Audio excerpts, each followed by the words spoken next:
So let's finally talk about my review of the just concluded Diamond Jubilee celebration of Binibining Pilipinas last weekend. I know I am 1 week late already, but allow me still to come out with my own review as I feel I could not really move on with my vlogging here without really talking about this huge event of our pageant lives. We grew up watching our queens on screen, and so it really feels great to witness this massive gathering celebrating 60 beautiful years of Binibining Pilipinas in the flesh. And so watching the whole spectacle, we can really feel Binibini prepared for this event by doing the whole 9 yards to mark this historic occasion. For one, they rolled out the red carpet for all these more than 100 queens attending the show. And nakita nyo naman, di ba, when we covered it all for our respective social media accounts, Binibini covered the entire vicinity of the Red Gate entrance area of the Coliseum to delight of us fans who were allowed to take part on the sidelines of the event. So it felt like I was attending the Oscars red carpet ceremony as I was able to attend one a decade ago. The huge cheers and shrieks of every single fan outside as each queen was coming in the red carpet was just memorable to witness. So suddenly, Araneta City became the center of attention of the whole world with the staging of this spectacle. And so, as each queen was doing her entrance in the red carpet and was ushered inside afterwards, they were treated with a mini photo shoot and interview, which also needed to be highlighted as well. So kudos to Binibining Pilipinas Charities Incorporated for treating these queens with such importance even after all these years. And as a pageant fan myself, I was so delighted to see them given the more exposure that the organization gave to its present and former queens as the latter talk about their past and present lives. But more importantly, as I watched this, it made me realize how alta talaga and loquacious our queens have ever been. If only there is something to nitpick here in this segment of the whole spectacle, I wish the host assigned for this segment of the show could have done more research about our queens just to make for a more interesting conversation. But overall, I love how Binibini did this segment to really make it a more memorable affair to remember. So sana ma-retain nila yung ganitong red carpet segment in its succeeding editions, this time with probably the candidates themselves doing this. Ang saya-saya lang siguro ng ganitong paandar ng Binibini talaga, no? So, now let's move on to the spectacle itself. Let's talk about the technical aspects of the show first. I thought everything was almost perfect. Assembling the past and present queens at the start of the show truly made the show grand in every single word. They weren't just asked to be seated in the Coliseum, but they were given more exposure on stage to commemorate the historic milestone of this event. And I love that. Nakita niyo naman, the LED lighting floor was eye-popping, and even the stage design of the show with the photos of our present and past queens on these diamond-shaped designs on the LED screen at the back was really thrilling to see as these visuals made the stage come alive more. And as the musical performers come in, they really got the best in our country. The musical performers were really top-notch as they hired our country's top balladeers, Gary V and Martin Rivera, for this occasion. And hiring these two gave it more nostalgic feels with SB19 to cater to the new generation of pageant fans. And I think this was a conscious effort of the organization to marry or balance a different set of fans they have amassed over the years. And so everyone enjoyed it. And so after this segment, the real stars of the show, which were this year's official candidates, finally came out in their stunning silver gowns, and they all look classy and beautiful in it. The songs, napansin ko, were also very on point. It was an obvious. They picked the songs "Diamonds Are Forever" and Rihanna's "Diamonds Shine Bright Like a Diamond" song, which were cleverly used in reference to Binibini's theme that night. And at this point, as the camera was panning on them, I can already single out Phoebe Ginz, Tiisha Martinez, and Mira E standing out as early as then. However, if there was one portion of the show which I feel was a huge letdown, it was the camera shots and angling of the girls in swim and evening gown turns. I don't know why the organization is allowing its production team to use or employ these kinds of camera angling for its contestants, as it's not really flattering. Because, di ba napansin niyo naman, for quite some time now, I thought they got it right already after hiring a new production team recently. But I don't know why it chose to hire Sir Johnny Manahan to take charge of the production this year for this exact reason. So suddenly, we were back to the leg up camera angling and panning to the audience shots every time the girls would come out on stage to do their catwalk. And so this was really a head scratcher. These girls should always be highlighted with their presentation skills given their limited exposure on air, especially to those girls who wouldn't be able to make it to the first cut. But I feel sorry for them that even in those less than a minute exposure, they still had to be shot from underneath and compete against the audience for our attention when it's supposed to be all about them at that very moment. So I hope it's really something Binibini could really avoid and rethink about in its future editions. Now let's talk about the host. One of the reasons why I was so excited to watch the show was because of the addition of Miss World 1993 Second Princess Rufa Gutierrez and Kylie Versosa in the lineup.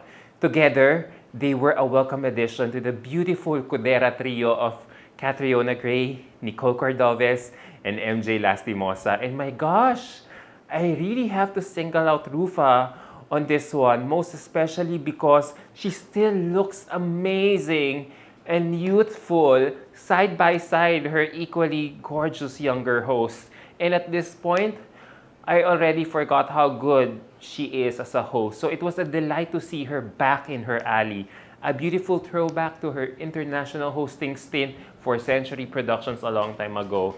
And it is also in this light where I also have to highlight Nicole Cordovez' hosting skills as well. It's the first time for me to see her host in the flesh, and even though she has been hosting this show for quite some time already, why does it feel like it always feels new and exciting whenever she does her spiels? Kayo ba ganun di ba yung nararamdaman nyo? Kasi di ba we all know Nicole as a brainy woman, so it's really refreshing to see her impart her smarts and brilliance to the numerous ad-libs and unscripted moments of the show, where her quick wit, alertness, and poise are tested. Nicole has become such a huge delight hosting the show, so I would not mind her seeing her host for the next 10 years. She is really not boring on stage. And so, now that we've talked about the host, let's now talk another aspect of this grand show, and this needs to be highlighted as well. I'm talking about the numerous tribute segments for its alumni that Binibini gave them every commercial gap. For every segment approaching, it has a visual video montage of its past queens acing that particular round in the past, so that it was so great to relive all these memorable performances, albeit short, on screen again. So you just don't know the nostalgia I felt when it was time for the organization to give a beautiful tribute to all its queens who beautifully passed away in this lifetime. And I thought that tribute was so sweet and poignant, and made me realize that even though everything could be fleeting in this world, their beauty, even beyond, still never fades away. It was such a beautiful tribute worth highlighting. And so let's go back to the girls competing. As for the girls competing on stage, since the pageant was celebrating its 60th edition, all of them were generously given the exposure to showcase their swim and gown presentations before making the cut. Kasi this wasn't the case during the past two editions, remember? I noticed this was really a complete departure from their early format in recent editions, where they immediately went to the top 12 announcement right after the opening number. So hopefully we can go back to the semis announcement right away in the succeeding editions for a faster pacing of the show. And now, as we talk about the swimsuit and evening gown portions of this edition, it was, again, already easy for me to single out the standouts of the show. I say this because majority of the contestants parading in their swim did not have, at the very least, toned bodies. So it was easy for girls like Mirna Esguerra, Phoebe Godinez, and Vien F to really stand out because of their catwalk skills, stage presence, and toned bodies. And at this point, all of them I feel were shoo-ins in the top 15. So, other standouts for me in this round were, sino pa ba? Lizelle Jones, who wore a pink ball gown reminiscent of Yeda Marie Mendoza's winning gown back in Binibining Pilipinas 1996. Vera Dickinson, who also looked equally stunning in her pink Marachua ruffled gown.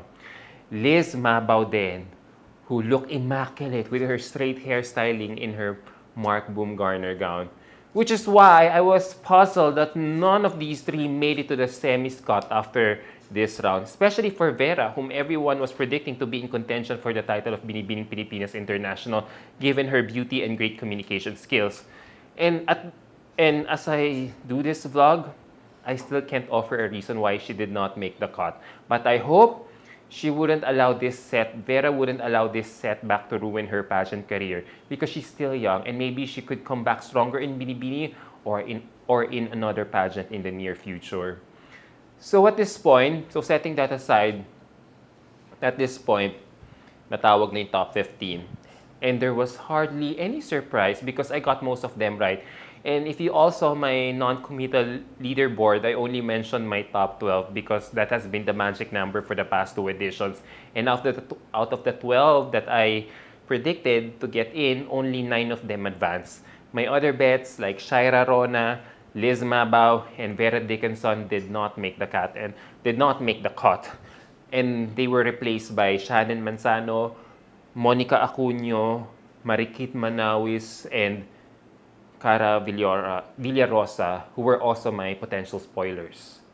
So when it was time for them to finally go to the Q&A round, watching this round, it was really interesting that the second portion of this segment turned out to be more eventful and exciting than the first one. I thought the real competition of the show happened on the second part of this segment. But nevertheless, here are still my thoughts. Sama Costa from Bulacan was asked about the qualities of a binibini that sets her apart from the rest. And like Catriona said, she did not stutter, and I thought she was very confident kasi her answer was very detailed and structured, and so you can help but be impressed at the start. But as you listen more to her answer, you couldn't help but feel her answer was a bit templated and rehearsed. Sorry, Sam. And it's no longer sounding natural na parang kinabisado niya sa baon niyang notebook that day yung sagot niya. And which, kasi aminin ko talaga, over the course of my pageant vlogging career, I already know which girl already sounds natural versus being too templated or yung aral na aral. Hence, I get why she didn't get the crown. I get why she did not get a crown. I get there are parts she memorized, but I hope she will learn to balance it with a bit of spontaneity just to make things refreshing. Next was a lady whom I consider my favorite too. She is Rella Frias from Kalumpit, Bulacan. She was asked about her physical asset, which she thinks could make her win the pageant, and I thought she didn't ace it. I don't know if she just didn't know what physical asset means, or she was just downright nervous and did not hear her question well. But she wasn't really able to answer her question directly, and so it was really a missed opportunity. I hope Ruela can learn to shake off her nerves on stage if she decides to join another pageant. Kasi sayang she really has the beauty already. She just has to really train harder for the Q&A round. Then up next was Monica Akuno, who was asked about which Binibini queen has inspired her the most. And I like that she was able to elaborate on choosing Binusra as her inspiration given her similar humble beginnings with the latter, as she was able to articulate it well until the bell rang. Actually, when the bell rang, she was just right on the mark. But yun nga lang, she still chose to add one more sentence or extended her answer to include her diamond reference to sound more powerful or to end strong, which on hindsight should have never been included na lang because even without the last sentence, it was already powerful enough as it is. Hence, listening to that additional last sentence felt forced in the end, and that's what I feel cost her brownie points from the judge. So next was Phoebe Godinez, who was asked to give a message to our fishermen risking their lives in the West Philippine Sea, and I thought she scored a home run there with her short and sweet answer of winning the war through our words with this polarizing question. And I thought she just sounded right or diplomatic enough to ace this question. But alas, I was proven wrong because she did not win a title or place. And so I wonder what could have gone wrong. And I don't know if at this point, if the judges felt her answer was too short, or na she could have probably expounded more, or another theory is that, I don't know, another thing that I'm thinking about is she could probably said her last statement with more conviction, but I feel her answer was enough to give her a high placement already. Probably she was third or fourth runner-up, in my humble opinion. And next was Carmela Joy Quaresma, who was asked about the legacy she would leave behind should she win the crown. And I thought she did great here because she made her answer very personable. She related it to her transition of city living coming from Aurora province as she emulates to be a role model to her community. And I thought it was a great answer, but the way she delivered it to get to her point was very telling, because you can feel her nervousness as evidenced by her facial gestures or expressions. So the judges might have hinted that tinge of nervousness from her voice or even her face. So up next was Kim Velasco, who was asked about which Binibini queen would she seek advice from. And she mentioned Samantha Bernardo. And I thought she delivered another heartfelt answer, except that the time limit caught up with her. And so probably, iniisip ko, she was also penalized for it. I thought she really sounded great, sa totoo lang. She was able to personalize her answer, and there's nothing wrong to nitpick about her answer because I think her performance here is already a huge improvement from the previous onstage Q&A that she had done in the past. So at this point, probably I feel the scores must have been so close. She and Phoebe could either be third or fourth runner-up at this point. So next was Karen Arosa from Negros Occidental, who was asked about where or which place did she spend her childhood and living there, and how living there shaped her life. She mentioned her home as her focal point of her answer, but the way she expounded it felt like she was trying her best to answer her question. She mentioned about being raised with Filipino values, and so maybe she could have been more concrete about it instead of sounding generic or saying motherhood statements that just feels right to say. You know what I mean? You know that feeling where it was like she was really trying, where, you know how that feeling, that feeling where it was like an answer trying to build from the last sentence and so forth, and so you could feel her struggle to finish it. That's how I felt for her. So up next was Crystal de la Cruz, who was asked about one thing that remains the same in an ever-changing world. I thought it was perfect for her to say empathetic, being empathetic, given her background as an aspiring beauty queen. And I thought she was elaborating it well, but yun nga lang, ended right away. She ended it right away. So overall, it was an okay answer for me, but I wish she could have given a more concrete example of being empathetic based from her personal experience. But I guess she was really rushing. She was really rushing her answer to avoid being caught by the bell. And I thought overall it was just an okay answer. So next was Vien F, another favorite of mine. She was asked about a historical figure she would like to invite to the 60th celebration of Binibining Pilipinas. And she answered Simone de Beauvoir, a social theorist and feminist activist of our time. And I thought Vien nailed her question here, except for one thing that she probably did not anticipate to happen. Her chosen historical figure was probably alien to the judges, and even I had to Google Simone de Beauvoir after the show. So, as you can see, it wasn't directly relating to anything Filipina, to any Filipina celebration. So there was no audience impact no matter how she sounded so right. And at this point, I still held on to the hope that she could win a crown. if I were a judge there, ipaglalaban ko talaga ng patay nitong si Vien during the deliberation. Then it was Jasmine Bungay's turn to answer, and she was asked about a topic that she would like to talk about in public for 30 minutes. And she spoke about the passing of the SOGI bill in our Congress. And I love how she was able to define it as a responsibility towards our nation's progress. Not only she ended strong, but it was very relatable to the audience. There was audience impact na wala dun sa sagot ni Vien beforehand. So, best answer talaga in terms of content and delivery by far. And at that point, I figured she could be the ultimate dark horse of the competition. Then it was Mirna Esguerra's turn to answer, and she was asked about a message that she would give to the women of 1964 about the women of today, should she be able to time travel. And she talked about women empowerment in this generation and immediately related it to her story of being able to finance her studies, as she was inspired by the women before her in persevering in life. And I thought she did well here. It was as if the moment she mentioned about her impoverished backstory, which led for her to talk more about her inspiration and perseverance in life, that made the judges connect with her. And so I thought she built on something so strong that it ended well. So it was a great Q&A overall for her. So next was Tracy Sun, who was asked about the role of pageantry in this era of social media. And I thought she really sounded great by saying how pageantry has become or has evolved as a platform for girls to advocate for their respective causes. She started strong, got nervous a little bit in the middle, only for her to rush by the time limit again.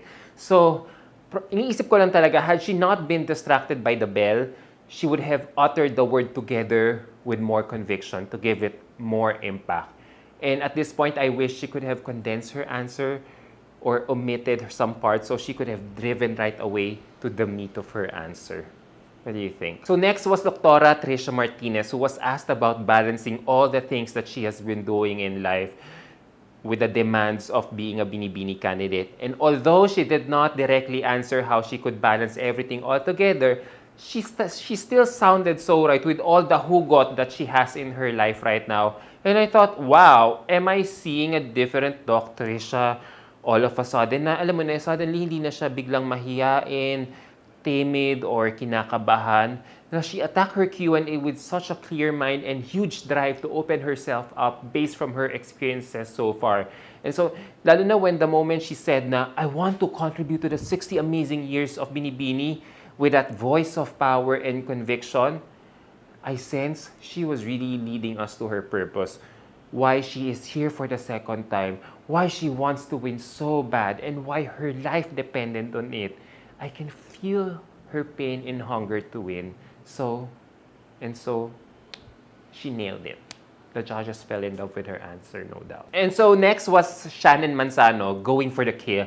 I knew this girl is a kudera, and so when she was asked about one thing that will always make her choose our country all the time, and how she answered the beautiful, authentic Filipina, who is not just beautiful but also resilient among many great qualities in life. Wow. Galing niya talaga. She really gave a very confident answer, and I thought she could also make it. Siguro the only problem I'm seeing why Shannon, keeps on being stuck at a certain portion of a finale of a pageant is probably her styling. She's only 21. I remember she was only 17 when she joined Miss World Philippines, and now she's 21 years old. But the way she was styled that night, especially with the color of her gown, gold, parang I think it kind of aged her. So, I don't know, hopefully, if she ever joins another pageant, hopefully she can work on a more youthful styling para mas more impactful visually ang tingin sa kanya ng mga judges, because she already has her communication skills done already. So, she just has to nail her perfect look at this point of the competition. Do you agree with me? So after the Q&A round, I feel there were 6 girls whom I knew could be in the running for the titles at stake, for the 4 titles at stake. Si Phoebe, with her winning through words answer. Si Vien na ipaglalaban ko ng patayan sa deliberations. Si Stella for obvious reasons. Mirna, then si Doc Tricia nakasagot din. And si Jasmine. So I had a hard time trimming down my 6 because at this point, it was a given that both Mirna and Tala would win given their share of sponsor and major awards. Tapos nakasagot pa sila. So it was just picking the other 2 girls for the winning circle. So when Doc Tricia was called second runner-up, who was visibly overjoyed, as you can tell, I knew there would be a dark horse winning already. And so when it was Jasmine who was announced as the new Binibining Pilipinas Globe, and with Tala winning first runner-up, I already expected na talagang tama yung hunch ko, Mirna would win. And so she did. Kasi ba naman nanalong best in swimsuit and long gown din. So there was no more surprise at all, as she was very consistent all throughout the show. Not just in the show, but the entirety of her campaign from the start of the pageant last April up until now. And so her Binibining Pilipinas International win really signifies that there is no longer a so-called Miss International prototype existing because of how she looks, because she's morena. And I figure since last year, Binibini has seemed to reward the highest performing candidate to its highest title in its roster, which is Binibining Pilipinas International. And so I feel Binibini is no longer conscious to catering to a specific mold just to win the international title. It has now become a free-for-all to claim the title. So for as long as that particular girl performs well on stage, regardless of how we feel about her looks vis-a-vis the beauty standards of the pageants. So in a way, naisip nyo, it really makes Binibini more exciting to follow now because it is breaking tradition, familiarity, and stereotypes, things we don't normally associate with Binibining Pilipinas first and foremost. Now nga no guys, that even at 60 years old, it is never afraid to forge on its own path despite being perceived less powerful now, given the exodus of the many international pageant franchises in recent memory. So it is now welcoming and finally opening up to changes. A lot of changes and even surviving in it at the same time. And this is so empowering. And just like how I liken it to a woman, this is how we shift the Binibining Pilipinas experience of this generation.